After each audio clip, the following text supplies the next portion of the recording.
बुलढाण्याच्या चिखला गावामध्ये संचारबंदी लावण्यात आली आहे। विना परवानगी छत्रपती शिवाजी महाराजांचा पुतळा लावण्यावरनं तिथे 2 गटात वाद झाला। त्यावरून आतापर्यंत 23 जणांना अटक झाली आहे। बघूयात। बुलढाण्याच्या चिखला गावात 4 दिवस संचारबंदी लागू करण्यात आली आहे। विना परवानगी छत्रपती शिवाजी महाराजांचा पुतळा बसवण्यावरनं गावातल्या 2 गटात वाद झाला। या प्रकरणात आतापर्यंत सरपंच गणेश काकड यांच्यासह 23 जणांना अटक करण्यात आली, तर आतापर्यंत 40हून अधिक जणांवर गुन्हा दाखल झालाय। ग्रामपंचायतीच्या जागेवर बसवलेल्या छत्रपती शिवाजी महाराज यांच्या पुतळ्यावरून 2 समाजाच्या पुरुष व महिला यांच्यामध्ये वाद निर्माण झाल्याने भारतीय न्याय संहितेच्या विविध कलमान्वये गुन्हा दाखल झालेला आहे। सदर गुन्ह्यामध्ये अद्याप 23 आरोपींना अटक करण्यात आलेली आहे। ग्राम चिखला गावाच्या हद्दीमध्ये भारतीय नागरिक सुरक्षा संहिता कलम 163 अन्वये संचारबंदी देखील लागू करण्यात आलेली आहे। सध्या चिखला गावात पोलिसांचा कडक बंदोबस्त आहे। तर छत्रपती शिवरायांच्या पुतळ्यासंदर्भातील काही कागदपत्रे समोर आली आहेत। 4 फेब्रुवारीला रात्रीच्या सुमारास विना परवानगी चिखला गावातल्या अंगणवाडी समोर छत्रपती शिवरायांचा पुतळा बसवण्यात आला।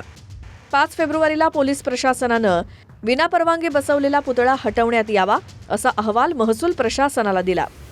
चौकशी केल्यानंतर लोणारच्या तहसीलदारांनी पुतळा हटवण्यात यावा असे आदेश दिले। पुतळा हटवण्याच्या चर्चेमुळेच गावातले 2 गट आमने सामने आले आणि आताही पुतळा हटवण्यास एका गटानं विरोध केलाय। शेवटच्या श्वासापर्यंत शिवाजी महाराजांसाठी लढणार। त्या दिवशी लढले, त्या दिवशी माझा जीव जाऊ शकत होता। ते दगड टाकण्याच्या तयारीत होते। तुम्ही तर व्हिडिओ तर बघितलाच तुम्ही। शेवटच्या श्वासापर्यंत शिवाजी महाराजाच्या पुतळ्याला कोणालाही हात लावू देणार नाही। ज्यांनी माझ्यासोबत केलं त्यांना सगळ्यांना अटक झाली पाहिजे।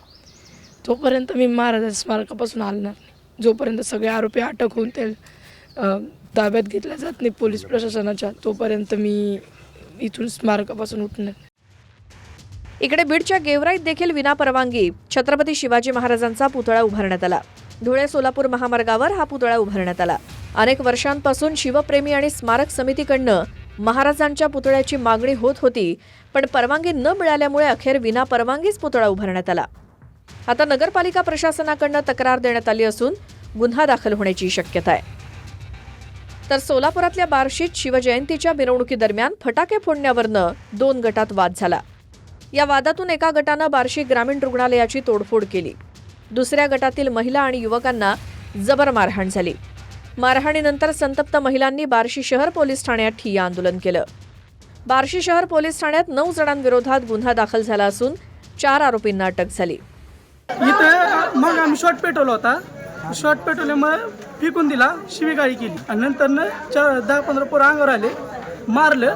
मला मारलं म्हणून मम्मी मध्ये आली आमची, की सोडा मारू नका म्हणून, तर मम्मीलाही मारलं। दोघांनाही मारहाण केली। हरियाणामध्ये तर संतापजनक घटना उघडकीस आली आहे। सिकरी इथल्या मिलन रिसॉर्टच्या प्रसाधनगृहाच्या प्रवेशद्वारावरती छत्रपती शिवाजी महाराज आणि राणी पद्मावतीचा फोटो लावण्यात आलाय। हा व्हिडिओ सोशल मीडियावरती व्हायरल झाल्यानंतर शिवप्रेमींनी संताप व्यक्त केला। त्यानंतर हॉटेल प्रशासनानं दोन्ही फोटो काढले आणि आता घोड्यांचा फोटो लावलाय। माफी मागायला पाहिजे महाराजांची, म्हणजे शिवाजी महाराजांची। एवढा मोठा अपमान तर महाराजांचा, ते म्हणतील ते असंच।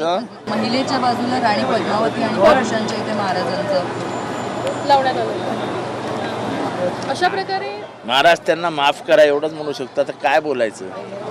पण महापुरुषांची अशी विटंबना वारंवार होताना बघायला मिळते आणि ही मुद्दामून केली जाते। भाजपच्या काही मंडळींकडनं महाराजांची विटंबना वारंवार मुद्दामून केली जाते।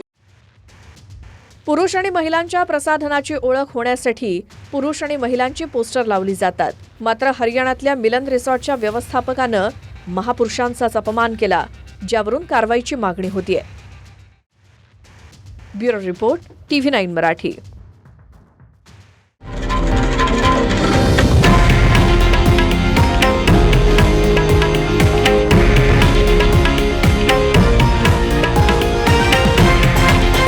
हे आहे देशातील नंबर 1 न्यूज नेटवर्क आणि आपण पाहत आहात TV9 मराठी, एकमेव।